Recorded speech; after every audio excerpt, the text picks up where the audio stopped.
(2023) Mother Gaia, third dimensional planet, ascending into fourth dimensional collective consciousness. Azure, Grand Rising Captain. can you give me the update on third dimensional planet Gaia? Yes, Christo, with pleasure. Gaia 3D currently is under critical condition. It seems there is a large amount of humans that have forgotten who they are, causing confusion, division and war driven by fear.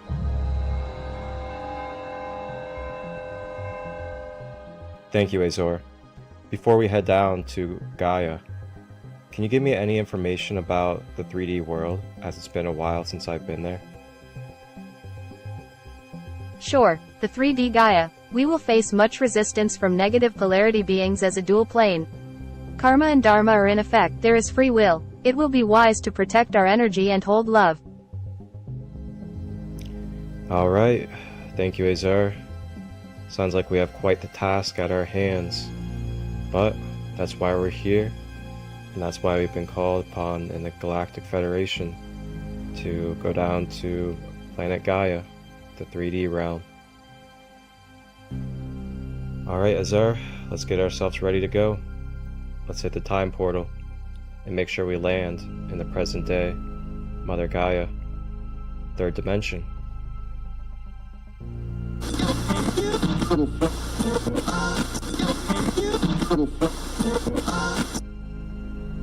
Whoa, oopsies.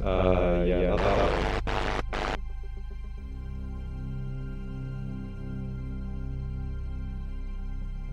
one. Okay, let's try this one. Maybe this is the portal. Oh yeah, Azure, this is a little too far in the future. I think we need to kind of go back a little bit. There we go. Perfect. Modern day Earth. Captain Christo, as we approach, I will prepare our guest suite on the mothership for the souls we hold space for. Oh, and Captain, I will be sure to leave plenty of storage for earthly food delights to take for our travels. Oh my gosh, Azure, you never fail to make me laugh. You know those earthly delights? That good old food of earth. Absolutely gotta have that food of earth. Thank you, Azure. Alright. It is time. It's time to make our way down to 3D Gaia. To hold space, show love, compassion, bridge the conscious collective, and help provide knowledge and wisdom and tools so fellow souls can remember who they are, live in a unified mind state with a harmonious being, with holistic, conscious practices and tools that they may access efficiently and quantumly. Welcome aboard. I am Azure. Please get cozy. Grab a tea, snacks or crystals as we prepare for a sacred light conversation. The sacred holding space is down the hall to the left. Wholeness, balanced love.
Alright, Azar, it's finished.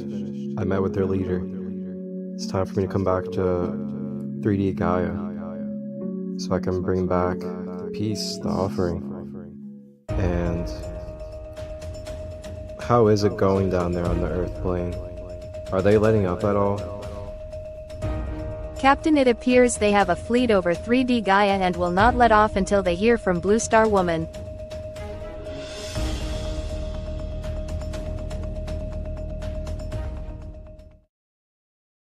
Blue Star Woman. Blue Star Woman, come in. We could really use your assistance right now. We need someone that can connect with and give mediation for these extraterrestrials.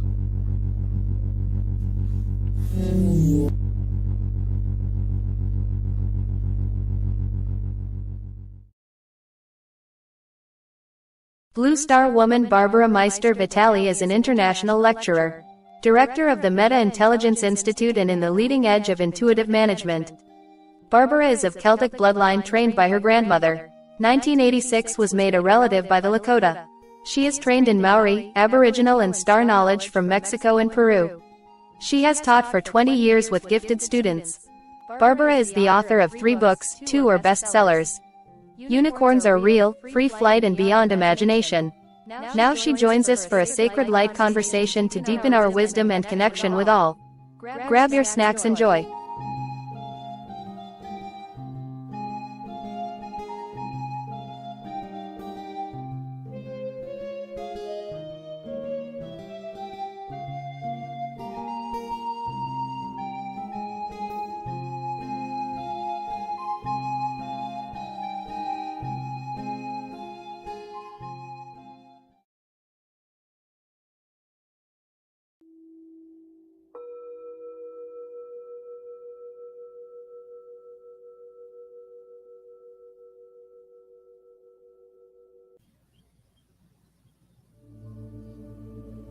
Grand day, wholeness and balanced love, everybody. It is Marcus Christolight here of Sacred Light Healing and Wellness, and we are here for another edition of my Sacred Light Conversations podcast, as we are here to continue to bridge community and to help supply knowledge, wisdom, and our stories for the collective, so we may be able to have access to a more deeper, more expansive, and efficient repertoire of knowledge and wisdom for us to be able to integrate into our daily lives so that we may be able to have a more holistic and conscious approach to our daily self-life. And today on this podcast episode, we are going to be taking a journey and an exploration into the life of a wonderful, sacred, divine sister and grandmother of spirit. She is, wow, where do I begin? Barbara Meister Vitale, known as Blue Star Woman, is an international lecturer, director of the Meta Intelligence Institute. She also represents the leading edge of intuitive management, the brain-mind integration, many different healing modalities, and spiritual growth. Blue Star Woman is of the Celtic bloodline, trained by her grandmother in the ancient beliefs. 1986, Barbara was made an official relative to the Lakota people. Since then, she has been trained in several traditions, many different cultures and ceremonies, and this ranging from Aboriginal to star knowledge from Mexico and Peru.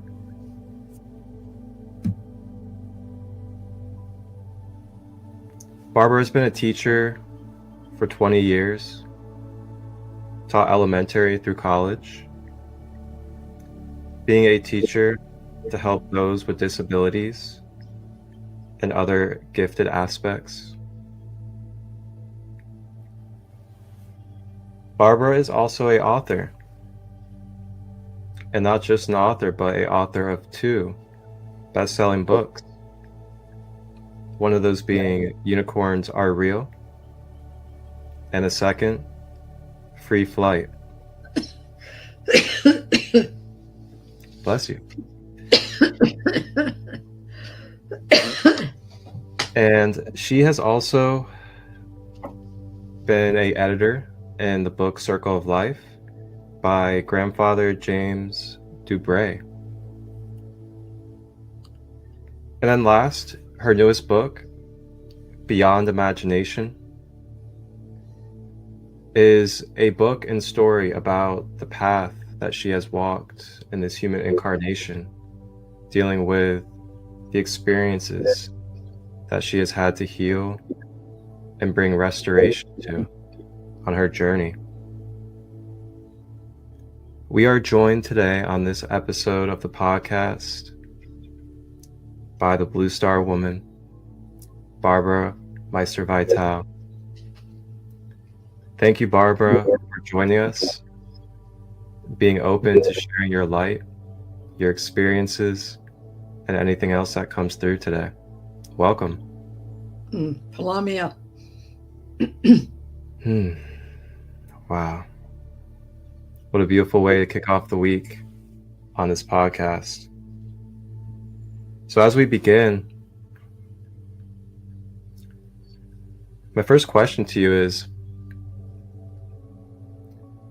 what was your life like growing up? And as much as you feel comfortable to share, and what was the experiences and what was life like for you that led you into your spiritual awakening or developing a deeper awareness to the self and the all? I think I'll probably start before I got here, and that is that I remember when I was still in the spirit world, and there was a spirit guide standing next to me, and he said to me, "You do not have to do all of this in this lifetime." And I, still in my ego on the other side, I said, "Oh, don't worry, I won't forget." Then I remember going down the birthing channel and having all the knowledge that I had squeezed out. And so I entered this world forgetting everything that I had promised to do, my soul's purpose, and any knowledge that I had. And it was a very frightening experience. And then as a small child, it was like I could see into the other worlds. I saw the fairies and talked to the animals and talked to the plants and spent a great deal of my time out in the woods, the fields, when we lived at my grandmother's. Now, when my mother was a alcoholic, cocaine using schizophrenic. So the abuse that I experienced actually opened doors for me. And as I learned later and went to see her in the hospital to tell her that I forgave her, and this voice yelled at me and said, "How dare you forgive her? You get down on your knees and honor her because she came here to be your greatest teacher." And so that's the day I got freedom.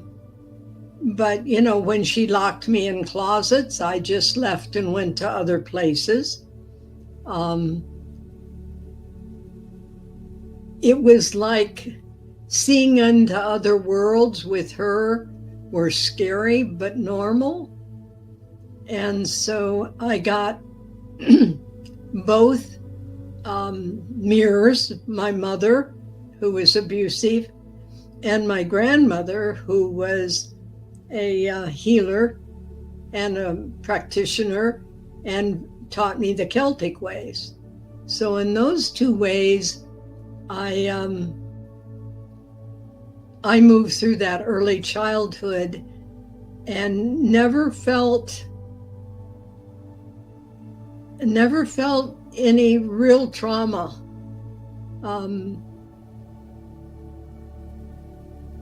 In a way that affected me. I seemed to be able to understand from a very early age that I wasn't from here, that I was visiting, and that I could go into any world that I wanted to at any time.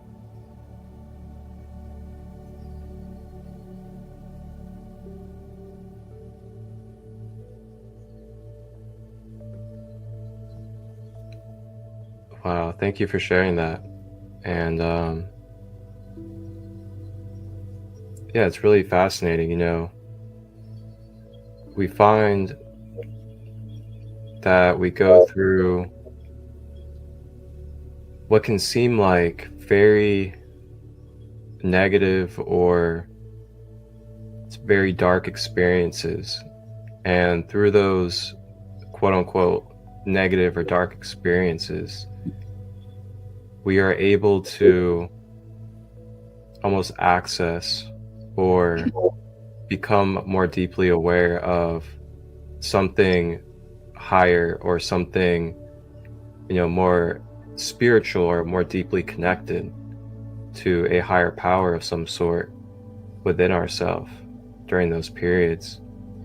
And it truly is very, very powerful and beautiful when we're able to look back in hindsight after we go through an experience and be able to see where we can find, as I've called it throughout the years, the blessings in disguise. And when I had went through my dark times of when I went to prison for a year, I was submerged in what could have been a tragic time, so to say. But I was able to find really deeper and higher aspects of myself during that period. And being kind of placed in that place of isolation and darkness, I was able to really go deeper into myself and find a more matured aspect and view of who I was on a spiritual standpoint. And through that, it catapulted me and led me into teaching other inmates meditation, as well as finding myself more gifted and capable than I even realized by the divine. And to get back out into the world after that and start really becoming devoted and faithful to these gifts of energies and transformation that is able to come through my being. And through that, it led me to where I am today, ultimately with this podcast, and even being able to interact and come into a space with such a wonderful divine figure like yourself. And I just want to say thank you. Thank you for your walk. Thank you for your journey, and thank you for sharing that with us. Well, I do want to say something here, because I don't like to be put on pedestals. It's a long ways down when you fall off. Mm-hmm. So for those that are listening, I want to share part of my life that I don't always share, and that is that I was an alcoholic. I was a party girl. I did many, many things that were not considered spiritual. At one point, I was an atheist, to the point that I did not believe at all in anything evil. And someone dared me to go to a satanic meeting, which I thought, it's not real anyway, I'll go. Well, I almost lost my life at that meeting, and it really was the gift of having me begin to study every belief system out there and see what they said about it. And in this dimension here, there are things that are challenging, and if we give them energy, they have strength. So I think that understanding that I'm not this spiritual being, I'm a human being, and hue is the word for light. So I think we're all here in our imperfection, learning to recover or remember that love and light that is our natural existence. I mean, I've tried suicide. So those of you who are listening who say, oh, I could never be like that. Remember, I've got 87 years of practice and a lot of experiences that shook me to the core. The one thing that I would tell you to do is to work on yourself. Because if someone is really healed, then they can walk into a room and change everyone in the room who is open to that change. You simply carry that love and light with you. And the other thing that I told Christopher a little bit earlier is be careful with what you ask for, because this 3D dimension is about learning how what we say and think and our behavior creates our reality. So I mentioned to Christopher that when I was in my 40s and heavily into metaphysics, I said, I want everything that is not of love and light removed from my life, and I want it done now. And within 7 days, I crashed my car, lost my home, my son moved out, I got a divorce, and I lost my job. And everything that was not of pure love and light vanished. So, a more logical way to say it was, I invite more love and light into my life. I focus on love and light. And so when you talk about healing somebody, you're focusing on the illness. So when I had my heart attack last December, which was an incredible gift, I asked people not to send healing because the healing was focusing on what was wrong. And so I asked them to send prayers for me to remember my perfection.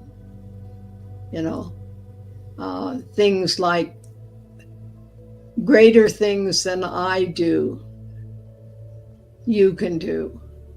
I am in you. You and I are one. So, if you believe that your God, creator, whomever created you in perfection, and you are a part of that, then it's only your stress your thoughts, your emotions, your triggers that create these illnesses. So, in my heart attack, why my heart was out without blood for 30 minutes. And when I went back to my cardiologist, he said to me, I was dreading this appointment. And I said, why? He said, because I knew you wouldn't be who you were. You had such a severe heart attack. And I looked at him and I said, I'm fine. He said, how did you do that? I said, I used prayer, ceremony, and focused my mind on being whole and perfect. So it was a great gift. The only thing I'm finding is that I'm kind of in two worlds. And if you were watching me earlier, why it's like I'm not totally connected to my body. So oftentimes my head, my arms don't go in the direction I want them to go. So I was doing a lot of this, trying to get my head on straight and get my eyes to look in the right place, because I'm just not attached to it. I'm living in two places right now, and it's absolutely fantastic. So my grandmother taught me to see everything as a gift. When my mother used to lock me in closets, why I just went someplace else. I never stayed in that closet. I learned to travel to other dimensions when I was 5 years old. So, she was an incredible gift, absolutely incredible. She taught me strength. She taught me how to understand darkness and why it comes in and what causes holes in your aura that can affect your physical body. So that's a lot that I usually don't share. Some of it's in the book, but not all of it. And and I didn't read. I was labeled retarded. So I just look back at it and laugh at all of it, because it was all so perfect for where I am right now.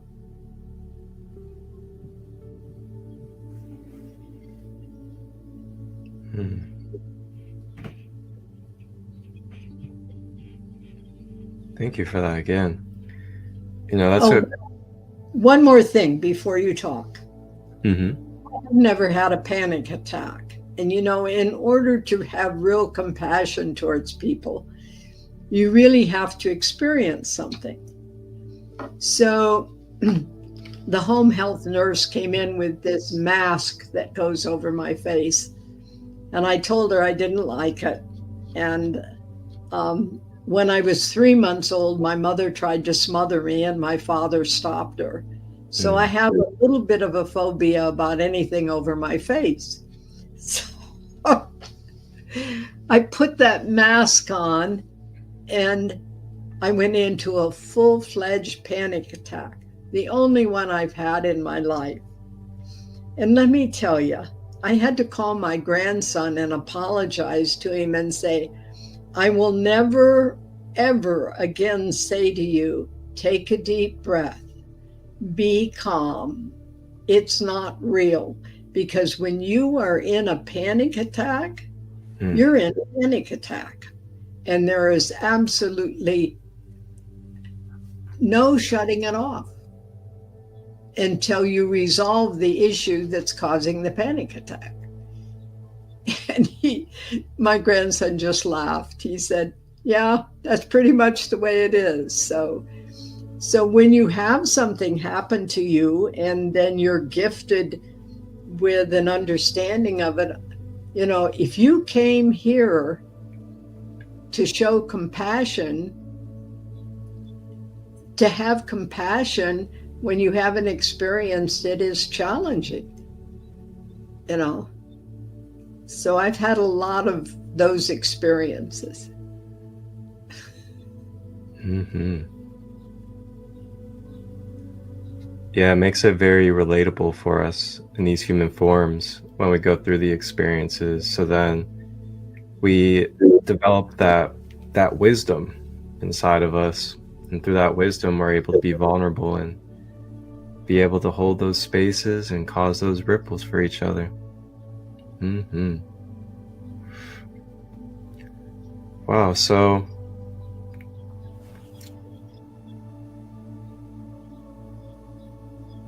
'86 was when you were officially made a relative by the Lakota people. Do you mind sharing about any of this experience and any of this journey? No, I don't mind, but let me give you some background. I have learned that the universe is working for me, and if something comes into my life, I don't question it. I just follow it. So I was out on the circuit lecturing to corporations and school systems and making a lot of money. I mean, a lot of money. And through a set of crazy, crazy circumstances, I ended up on the Pine Ridge Reservation and Standing Rock Reservation, where the Lakota are. And I was training teachers. I wasn't out there for any spiritual reason. I wasn't looking for a spiritual reason. And one of the council members had a grandson who was a non-reader. And she asked me to work with him, and I did. And within 30 minutes, he was reading on grade level. And so I didn't think anything of it, because this is just something that I knew how to do. So I got a phone call that said, "We're going to have a party for you out here. Will you come out?" And I said, "Sure." So I came out and I said, "What do I bring?" And they said, "A pretty dress and your credit card." Well, they weren't kidding, because I got there and we hit the Walmart and all the pawn shops, etc. And I bought and bought and bought. And then I bought a buffalo. And then they had this powwow and everything. And then they took me out in the middle of the floor and gave me the name Wichakpi Towi, which means Blue Star Woman. And paraded me around the gymnasium, and I had no idea what was going on, none whatsoever. So 5 years later, I called up the superintendent, and I had been to a hunka ceremony, or a making of a relative ceremony, and I called him up and I said, "I just went to this gathering, and it looked like that gathering that I had on Standing Rock." And he started laughing and he said, "We wondered how long it would take you to realize you were Lakota." At the time, I had bright red hair, so needless to say, I don't look very indigenous, except for being Celtic indigenous. But from then on in, I was just thrown into one ceremony after another and was taught, and ended up walking the Lakota way.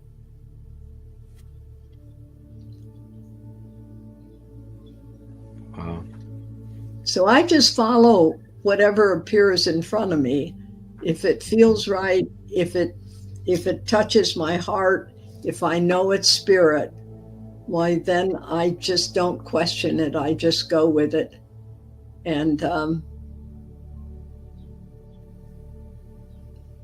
Hmm. And it takes me some interesting places. Absolutely. So I see here that you've trained in Aboriginal as well as, now, how do you pronounce this? Is it Morai or Mori? Maori. Mori, okay. From And what tradition is that? That's from New Zealand. And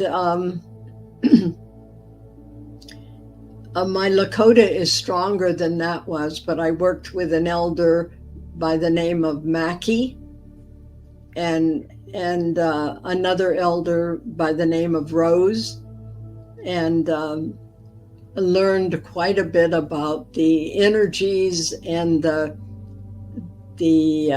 dances and the prayers and their whole different perspective of who they are and what their purpose as a total group is.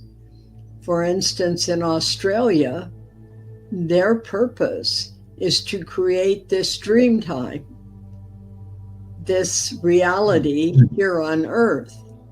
And when they are gone, that will dissolve. So, you know, it's like baking a cake, and each one of these belief systems is an ingredient in that cake. And if you leave any of them out, you know, the cake's not going to be any good. So each one of the indigenous peoples that I met had a specific purpose, and as to why they were there and what they were doing. One of the funny things about Mackie was he weighed almost 400 pounds. He used to teach women to eat for him and send him the food when he was fasting, which is something that if you're trained in it, you can do it even for sun dancers, but you have to ask permission from the leader. And so he came to me and he said, all these women are out there eating for me and I'm not eating. Look what's happening. And he ate very little, but he just kept gaining weight and gaining weight and gaining weight because all that was being sent to him. And on the other end of the spectrum, when I was in Argentina, I met an Eritrean, and an Eritrean is someone who learns to take all of their minerals, vitamins, all of their energy from the air, so they don't eat at all. And he was actually at the time Minister of Education, but a most spiritual, interesting. So there is no one way, Christopher. There's just whatever you agreed to do here. You know, if you agreed to train doctors, then you're going to have to be in the hospital a lot or have a lot of challenges so they can watch you heal. So to get down on yourself and to say, I'm doing something wrong because this is happening. No, the universe loves you and the universe always works on your behalf, period. And if you are in touch with your heart and with that love, and you're not a victim, you know, no, there are no victims. Nobody does anything to you. You just attract that into your life. And there are fun ways to do it. And, you know, I happen to choose an adventurous, fun thing. And in the book, I put a few examples because I wanted people to understand that this reality of getting up in the morning and going to work and coming home and eating is is not the reality on this planet. There are places where they might as well be on another dimension. The reality is so different, and some of them are. So it's an expansion thing. It's understanding that. But so I don't know how to explain it. I don't know, sometimes I just disappear. And my husband will go all over the house looking for me, and I'll be sitting in front of my computer and he can't find me. And I don't know that I disappeared. It's just that I was thinking of something with a high vibration and joined with it, and then poof, So I think it's fun. Yeah, I agree.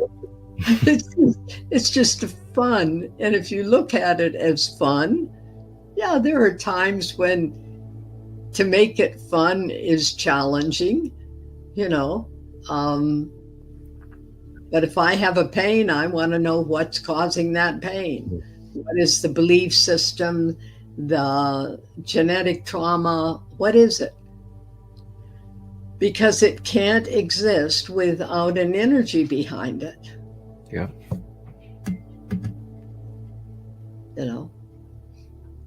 And what we're talking about doesn't sound very spiritual, because I'm not telling you what you should do or what you have to do, because those words are not in my vocabulary. I have no right to tell you what you should do.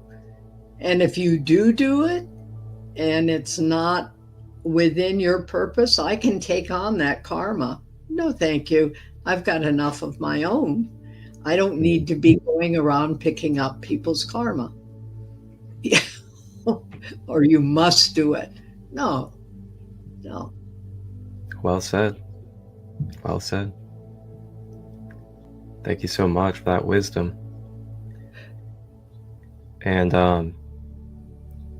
I wanted to touch on for a moment, what you had said about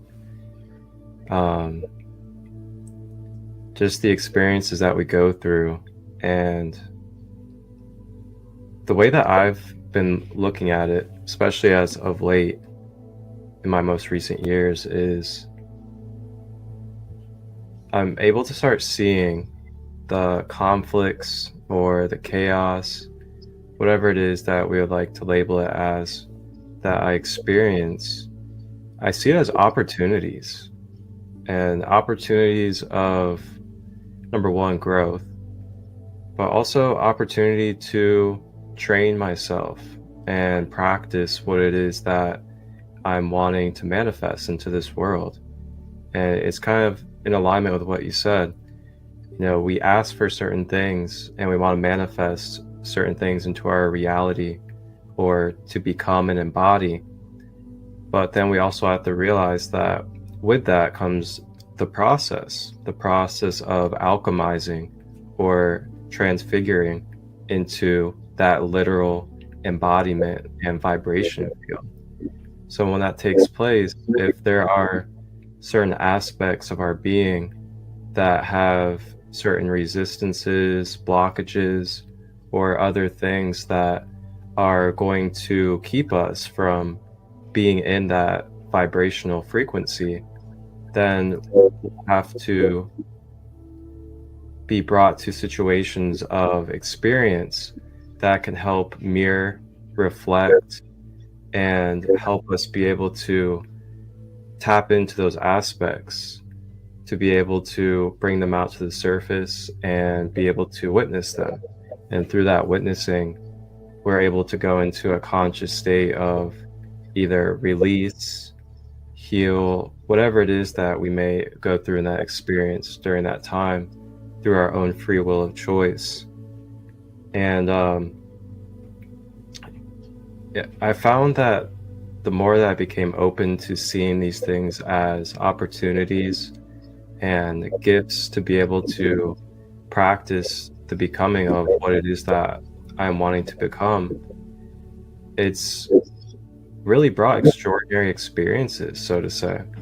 So, for example, you know, I've really had a passion for wanting to not just completely destroy or get rid of the medical system, but to just integrate and bring a little bit of more light and awareness and holistic depth to the medical field, just to help it expand and grow. And with that, as of the last month, my father has been in the hospital.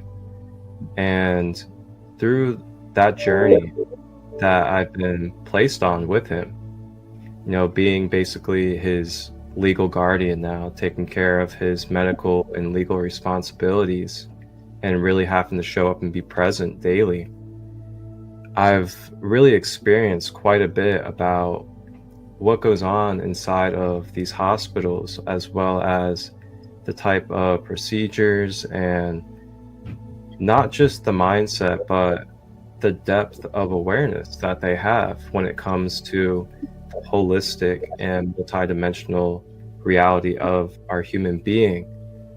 And with that, I've been gifted with opportunities to be able to stream in some of the knowledge that I've acquired over the years, some of the different wisdom and experiences that I've had in the holistic nature of things. And I've spoken with many different nurses now throughout this last month on the knowledge and the holistic approaches to life. And it's been altering for them.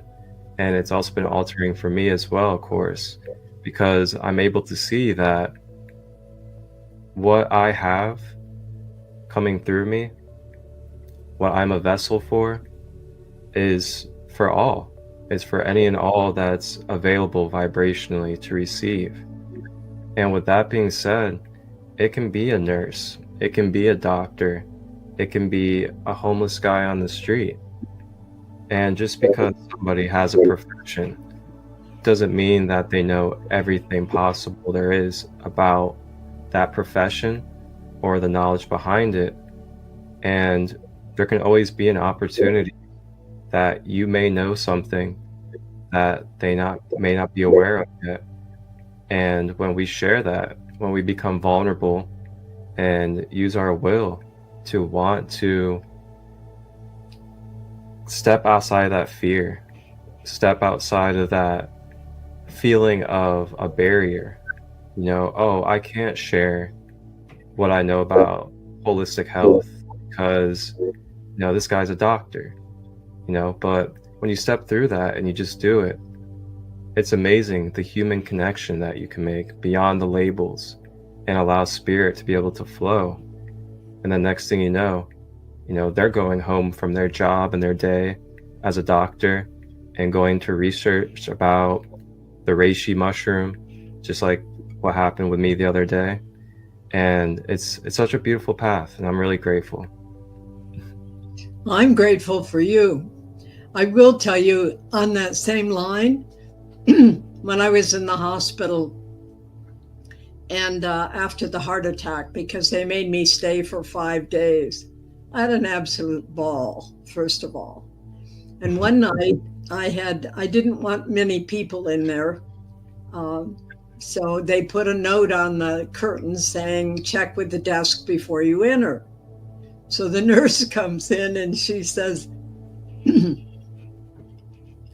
there's a dirty looking old man out here who wants to come in and see you.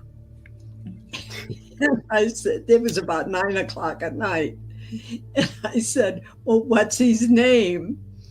And she said, John. And some of you have met John. And I said, oh, that's my shaman, let him in. And I thought her eyeballs were going to fall out on the floor. And I don't usually use that term because I like to use the specific terms for the cultures, but that was just too precious. And so in he walks into my room at 9 o'clock at night with these eagle fans. And so the next day, and I had one of the books there, and the next day the nurses asked me if I could put them if they could read them. And so I called the administrator in, and I put 3 copies of the book in the nurse's break room. And the rest of the 5 days I spent teaching and sharing. And it was, and that couldn't have happened without the heart attack. Touching those people, understanding for myself how precious being in this physical container is. I mean, there were just so many gifts, and people started messaging me, "Oh, I'm so sorry." And I said, no. This is one of the greatest gifts I've had in a very long time. There's no sorry about it. So I said to the doctor, I said, I really got good care. I said, the nurses were coming in every 15 minutes to check on me. And he said, "You didn't get good care. They were checking on you because we thought you were going to die any minute." And I said, "No, I wasn't about to leave." So I think having humor and looking at all these things and saying, the universe has a sense of humor in that way, in the way it presents or answers our prayers. But, so I talked to Spirit and I said, that's it. I've done my job training doctors. We're done. Yeah. You got to find somebody else to pick this up. So I guess maybe it was you, Christopher. Guess so, huh? Thank you for taking those steps before me. You got to laugh. I told you earlier that my advice for everybody is 1, love unconditionally and have compassion, especially for yourself. 2, to look at life in a way that is miraculous, absolutely miraculous. Every moment of every day is a miracle. Just the fact that you're here. Next, take at least an hour of every day just to take care of yourself, just to love yourself. I don't care if it's a walk, a wonderful bath, reading a book. I don't care what it is, or go out in the woods and scream if that makes you feel good. But do something just for you. And last of all, don't worry, because when you're my age, you can't remember what you were worrying about when you were 30 or 40 years old. So just give it up. It's a waste of time.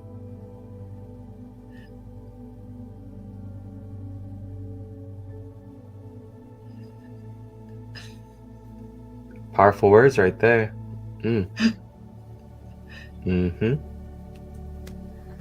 So, I know you mentioned a little bit about this thing called books. And so you have 3 books officially, right? That's right. Wonderful. And 2 of them are best-selling books as well. Right? And the first one, Unicorns Are Real. Do you mind sharing a little bit about this first book of yours?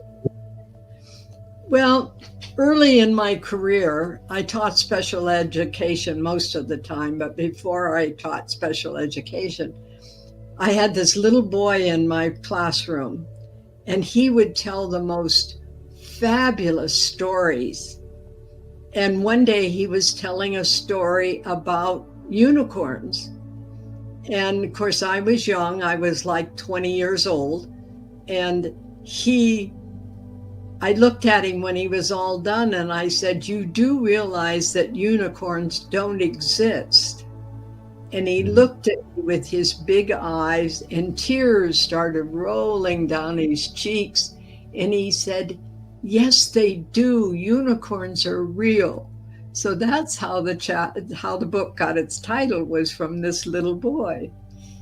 And in Unicorns Are Real, because I was a teacher, there are things for teachers and parents to do to help those students that have been labeled, that I refuse to label, other than their right brain, to learn, and to learn very quickly.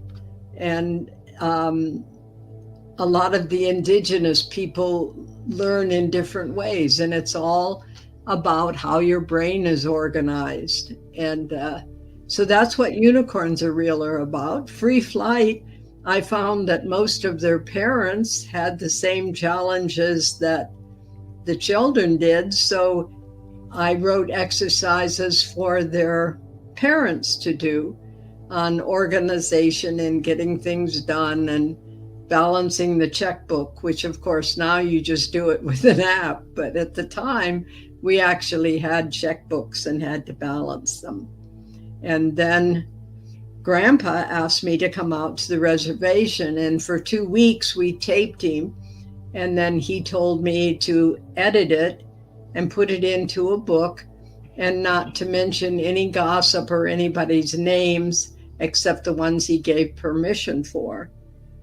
And it is a book that has unbelievable information in it, but it also shows you how the mind of a Lakota medicine person works. And it's not sequential. It goes all over the place. You may read 4 pages and all of a sudden there's one sentence like life is a ceremony is one of the things he said over and over and over again.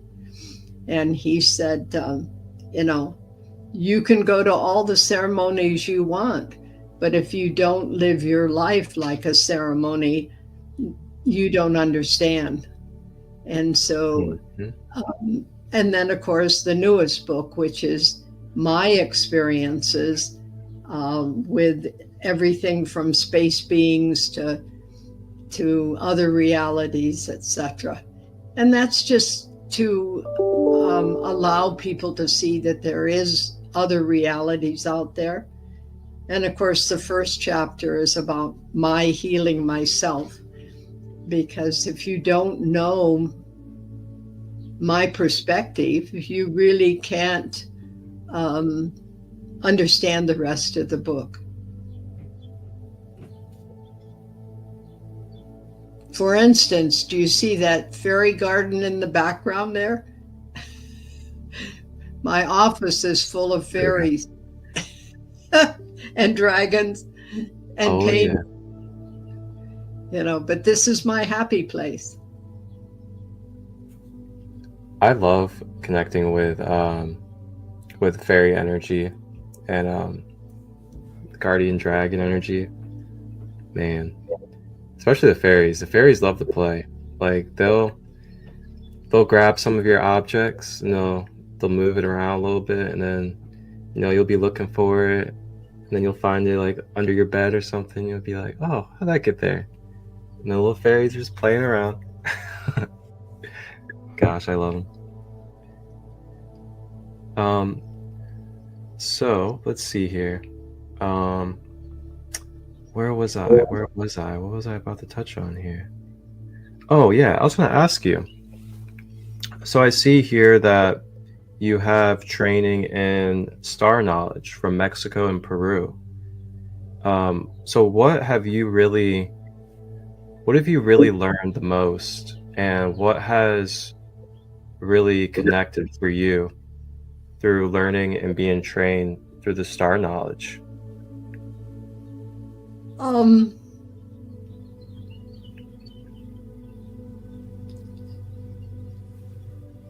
Just information in that there are all kinds of star beings here. Most of them are compassionate and loving. There are a couple that aren't. But when you understand the fact that their planet is dying and they're looking for a new one, you don't see them as evil as much as you do as survival.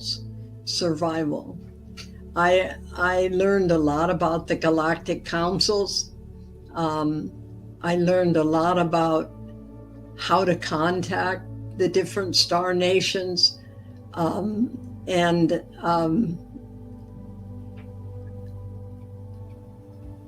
There's, to put it all into words in this podcast is, maybe I'll have to write another book. I am working on one called Please. Chasing Unconditional Love. Oh, okay. We know what chasing does. Yeah, a lot of people say, I forgive them and I'm going to put them out of my lives. They're in your life because you invited them there, and forgiveness says that they did something wrong. Mm-hmm. And that's a hard one for people to swallow, but I learned that early.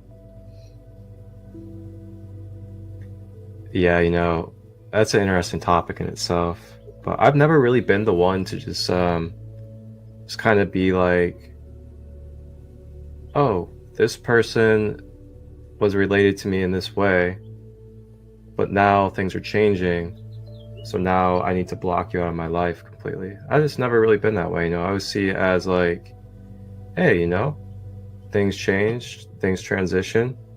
I mean, if we still resonate in some type of function and we have respect for each other, so be it, and I just don't go to the edge of feeling like just because there was a certain label or dynamic that now there needs to be no interaction whatsoever, unless it's absolutely divinely meant to be that way. But I just don't go that way. Well, we still have our triggers, and our triggers help us grow. It's when you get to the place that you realize that you're seeing the same kind of pattern, but you're not getting triggered, as long as you're not suppressing that emotion.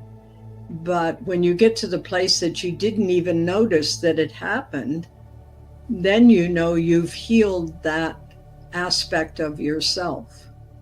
And somebody said to me the other day, that was awful what they said about you. And I said, what did they say? Because I never heard it. It didn't register in my reality at all. So we really are extremely powerful. Mm-hmm.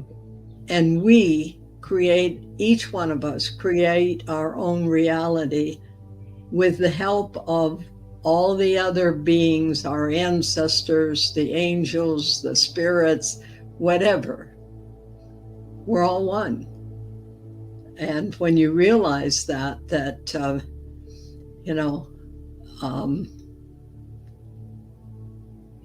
whenever I eat, I thank that meal for giving of its life so I can live. Because I also know that I'm taking that animal's experiences into my body. And so I'm very careful, about what I eat. My husband won't go to the grocery store with me because I go down the vegetable thing and put my hand out and feel the energy. Yeah. So I go and he goes, but we don't go together. He's a wonderful person, grounded. His sole job was to keep me on this earth to do what I needed to do. And that's what he does. And after 46 years, we're still very much in love. And love exists only when there are no expectations. You can't have expectations of There it anything. is. Nothing. Mm-hmm. Yeah, that's a topic I've been talking about just naturally with people. Actually, I was talking to a couple of people about it at Serpent Mound for the summer solstice that just happened. Just talking about how expectations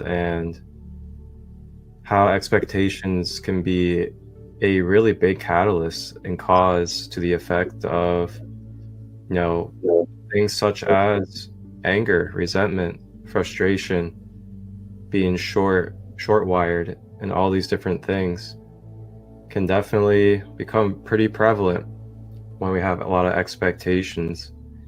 And then I notice, like, when we let go of those expectations more, we're able to kind of be more in that unconditional and innocent mindset, so to say, of that inner childlike state. And with that inner childlike state, you come across something or you receive something that you just totally was not expecting, and is basically like a surprise and a gift from life.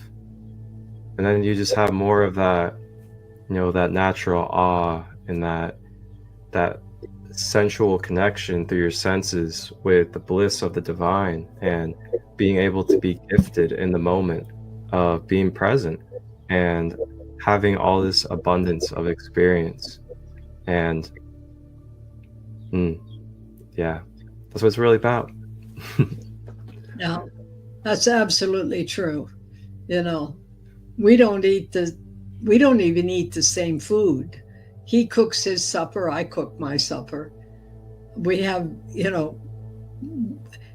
our core values are the same, and we love each other deeply, but we do not, have any expectations. Sometimes when he cuts down my herbs, I get a little upset, but to him, they're a weed.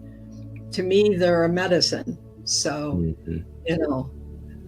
but that doesn't mean the relationship isn't beautiful. Yes, man. That's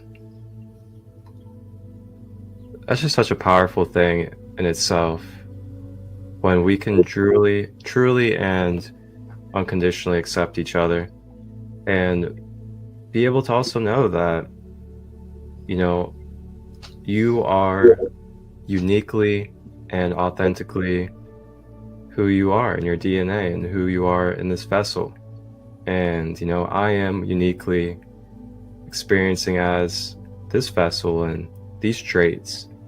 And when we can understand that with each other and not try to make somebody else be us, or try to make them fall in line with what we believe or want them to be, we can start to kind of see that,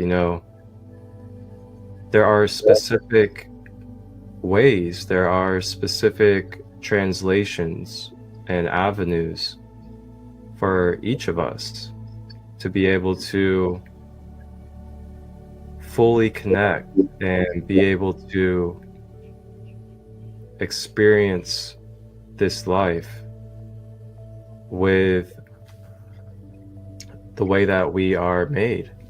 And it's not going to be the same for anybody.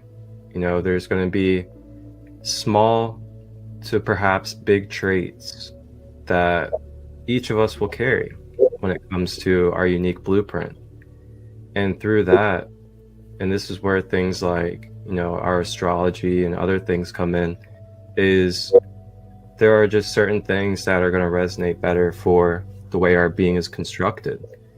For example, some people do better with hot food and others do better with cold food. Some people do better with being introspective with the way that they release what they're going through. Others are more outrospective, where they kind of want more of a group support or another individual to hold them while they're going through their releasing process, compared to others that they just need a little bit of time to themselves, sit with their own spirit and let that energy flow.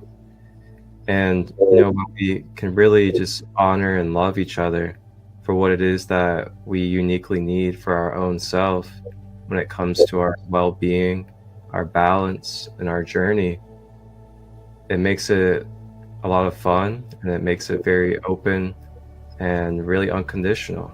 That's for sure. Yeah, I think that the next component of that, a lot of people say we're all one.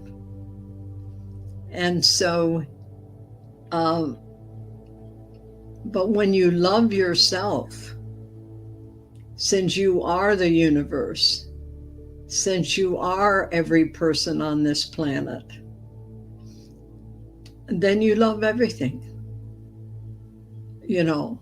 But as long as there are pieces of yourself that you don't love, then there are mirrors in the universe that will show you those things. You know, we're really in the news media being challenged now with triggers, and you know, what do you react to? And you have to laugh at it, because what it's doing is showing us all that we are not above anybody else. You know, I tell people, yeah, people call me grandma because I'm whatever. But indigenous, you don't call yourself that. And you never call yourself a medicine person. I don't consider myself a medicine person. I consider myself a human being who's stumbling through this school to try to get at least past the course. and as I get older, having better understanding. But it starts with the fact that, you know, if I heal something, then I heal every person on this planet who has the same name of Barbara. I heal everyone who has the same birth date. I heal all of my ancestors, 7 generations in the past and 7 generations in the future. You know, I'm an ancestor to those that have not physically appeared here, but they still exist. And if I heal, that gives them a better chance. And yet, you know, it's hard to put into words. I know that in one of my near-death experiences, I went to this place that was like an ocean, and I was like a drop in that ocean, and there was nothing but me in the ocean, except the ocean was pure love and light, and it was like a white mist, and there was absolutely no separation, and nothing had any meaning except that love. Nothing. And I didn't want to come back. And when I came back, I went into a deep depression for almost 3 months because I wanted to go back and experience that love.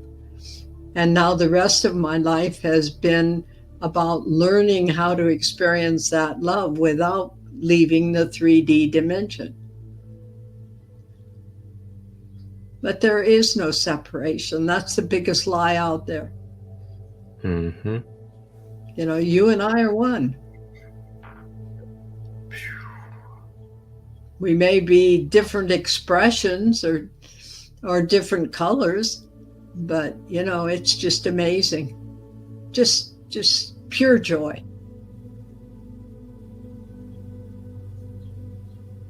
Yeah, you know, and that's profound in itself, especially with the separation aspect. I'm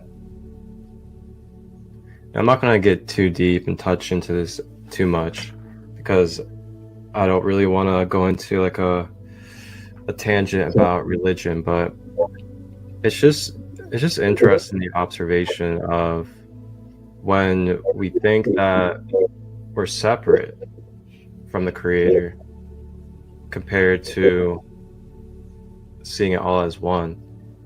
And you know, I just reflect on different scripture, different text, and it's right there in the teachings, even through Yeshua. You know, Yeshua even says it, you know, we're the temple. We're the temple for the Creator to reside. And then also, you know, Father is in me and I am in the Father. All these different quotes, all these different teachings.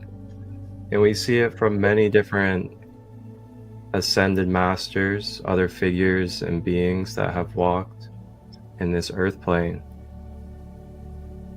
The reminder that it's all connected. We're always all connected. And separation is something that you can experience as a temporary illusion. But you'll always come back to that remembrance at some point, whether it's through 5,000 years or one human lifetime. We're connected. And we're here.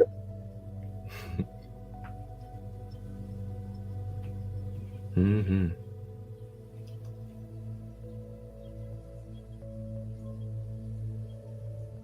I feel our connectedness. Me too.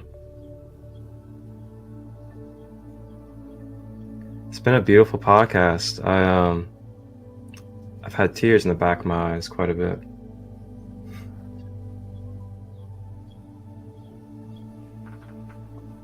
Wow. So I do have another question for you. And that question is,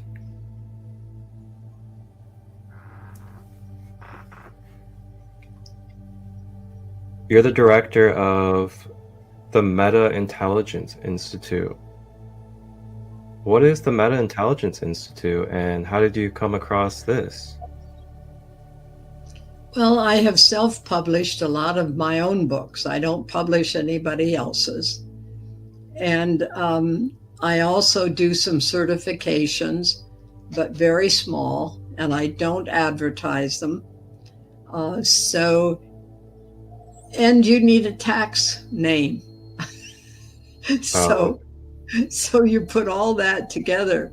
But the meta simply means more than intelligence, more than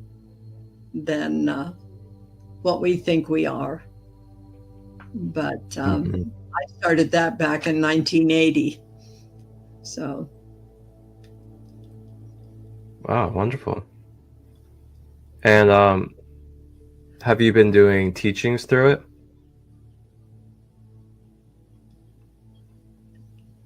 Have I been doing what? Teachings? Have you been doing teachings through it? Some, yes. Some. Like I have a Celtic one coming up soon, but it's almost full.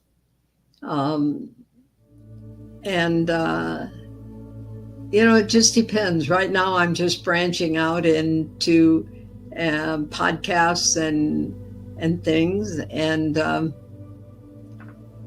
the end of this week, I'm doing the World UFO Conference and speaking about some experiences.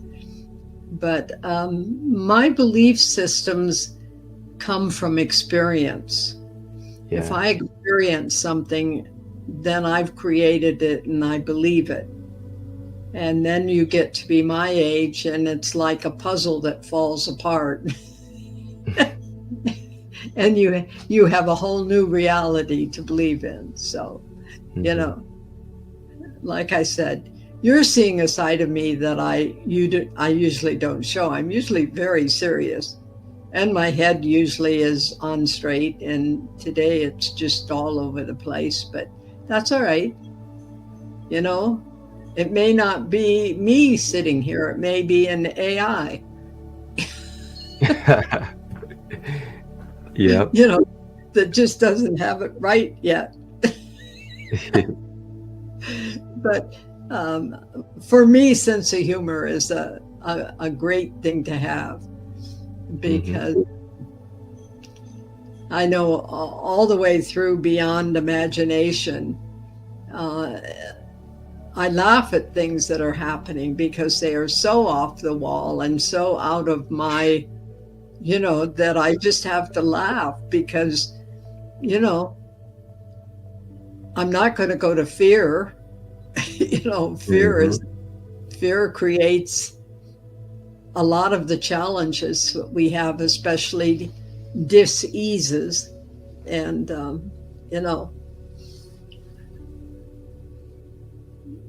I agree. So, wow, you're going to be going to the World UFO Conference, huh? Again, I did not hear that. Remember my 87-year-old ears. So you're going to the World UFO Conference. I still didn't hear it. Uh-oh. Can you hear me now? Yes. Okay, cool. So you're going to the World UFO Conference. Yes. Beautiful. Where's that? I'm presenting there on my experiences that I've had with 6 different species. Amazing. What are those 6 species? Oh. I've seen reptilians. I've seen blue people. I have seen other people. I have seen some that won't show their faces. I have seen some that look like just light beings, have no form. They look more like snowmen, only they're made of light. So I have seen, but I have been, the most important thing is I've been on board ship and can describe it in detail. And that's what I'll be doing, a lot of that at the UFO conference. Giving Amazing. Personal experience. And I'm sharing things with you that I don't share. I don't want to be locked up. Hey, that's why I hold these spaces, I don't take it lightly, the opportunities that I create. And I just want people to be free in my spaces. I want them to be able to feel, a natural sense of just wholeness and being able to express and share the full aspects of who we are. I can come on here and try to make this a super zenful hippie environment and just try to act like it's all about just meditation and spirituality, but we also have these human beings, and we have human aspects and shadows and muddy stuff that we go through that help sharpen us and develop our senses of who we are. And that's what it's truly about for me, is giving us the spaces to really express that fullness and show everybody that, hey, yeah, maybe I have been doing holistic healing for 10 years. Maybe I have been doing shamanic walks for 30 years. But despite all that, I still have everyday human traits and everyday human things I go through. And you guys can be just as spiritually advanced as I am, and you can also be just as human as I am. And that's what it's really about for me in these spaces. I really appreciate that. I know that years ago I was working with a young man who had severe cerebral palsy. And I work a lot with colors. And so I could have him hold different colors And when he held a specific color, all of his CP went away. So we had a pair of glasses made for him that were his color, and he put them on and he walked absolutely normally. He was like a different person. And he took the glasses off, put them on the ground, and stepped on them and said, "You don't understand. I volunteered to be like I am in order to heal others." And he was 17 years old.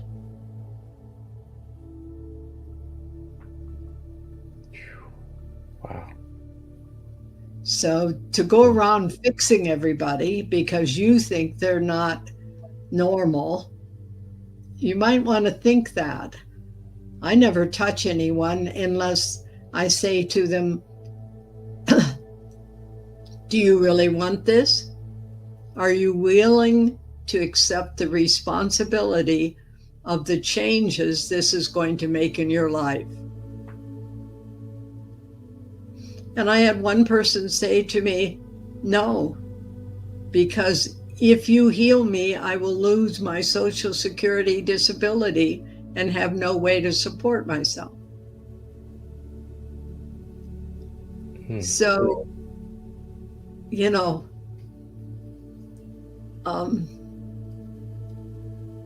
I think allowing others to have their own domain, their own belief system, you know,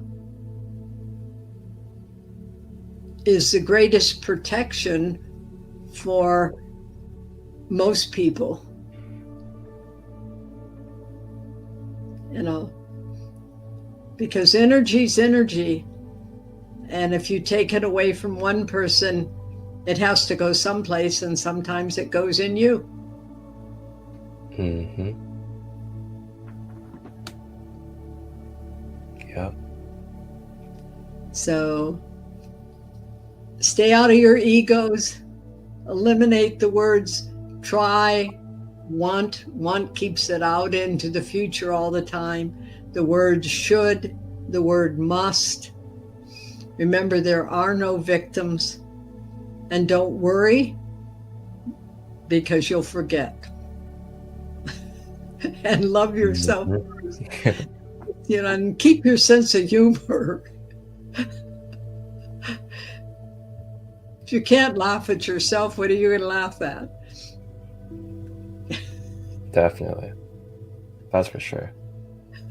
But I really appreciate you. You're young and amazing, and I'll just might have to come back just to see where you go. Wow. Thank you. You know, like, it truly means a lot. It truly means a lot to hear that from you. It really does. Because, you know, as much as, you know, I don't see anybody as, you know, greater or less, I still do hold a reverence and I hold an honor to you for your walk as someone that is, at least, you know, in this physical incarnation of humanity, a current human elder of mine. And I thank you. I truly do.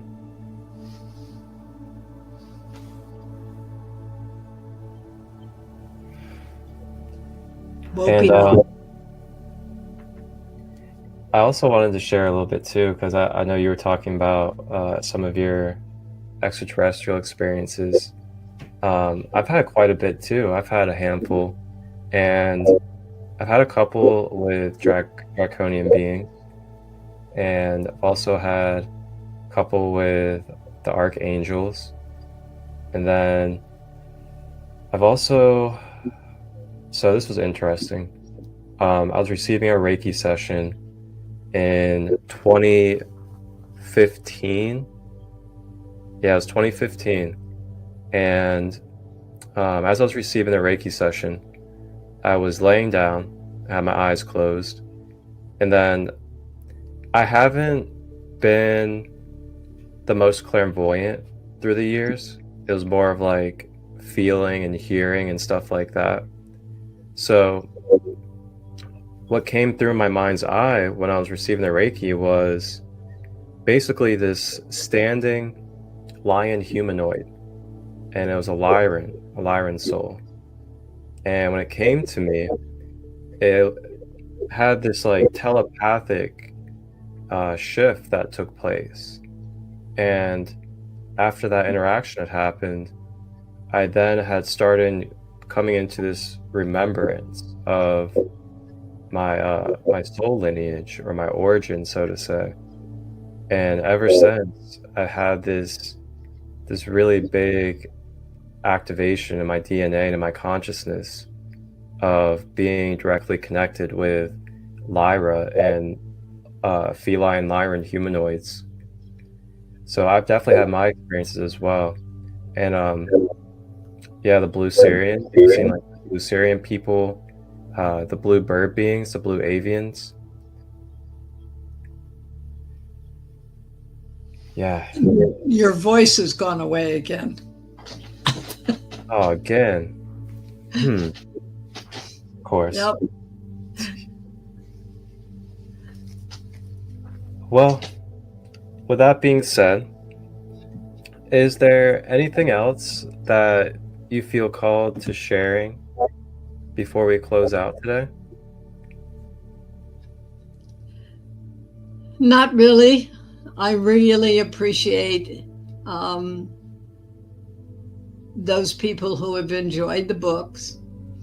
And I would share that between each chapter, those are portals. What's written there is a portal, and Spirit dictated it to me. And so if you read it right before you go to sleep or meditate, it's really interesting.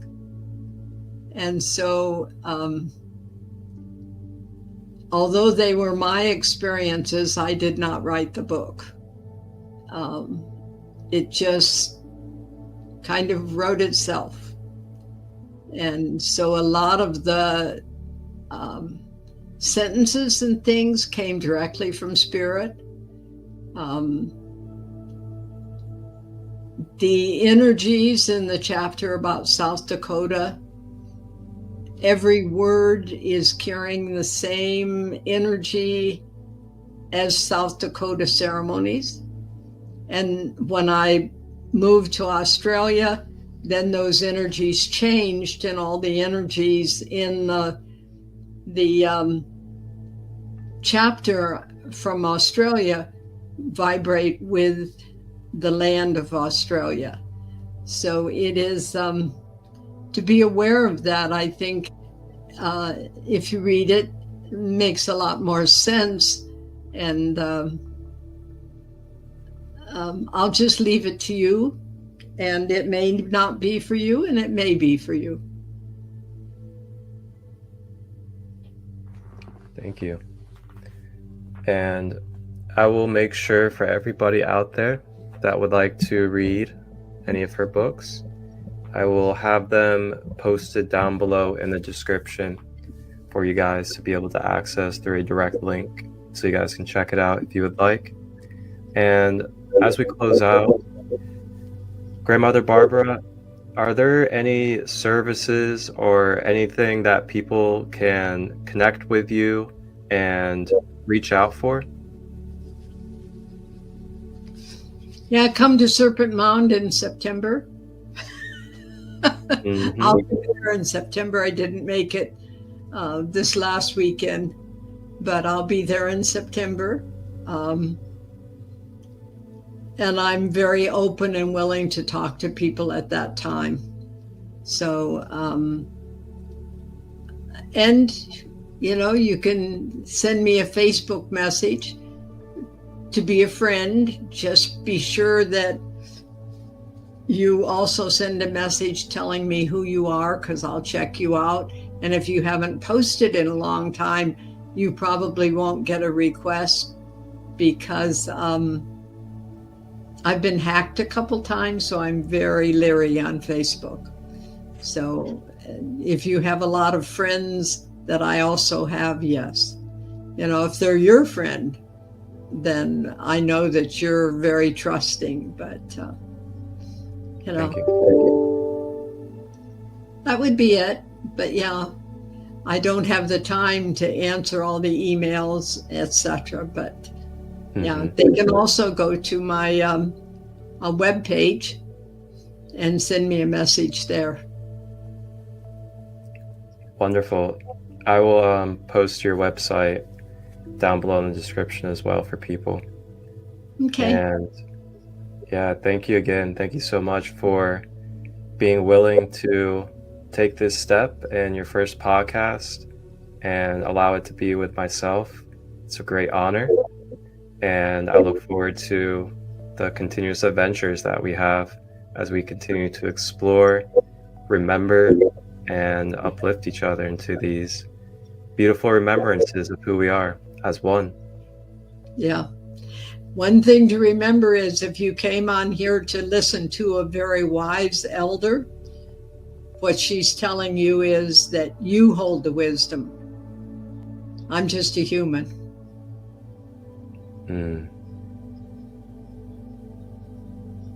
Well said.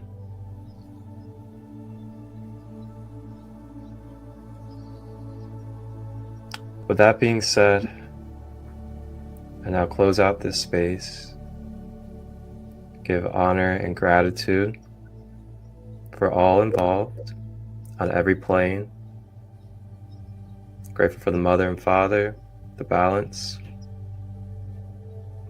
And may we all continue to flow and exactly where we need to be in this now moment. Wholeness and balanced love. Thank you all for tapping in. Have a blessed day.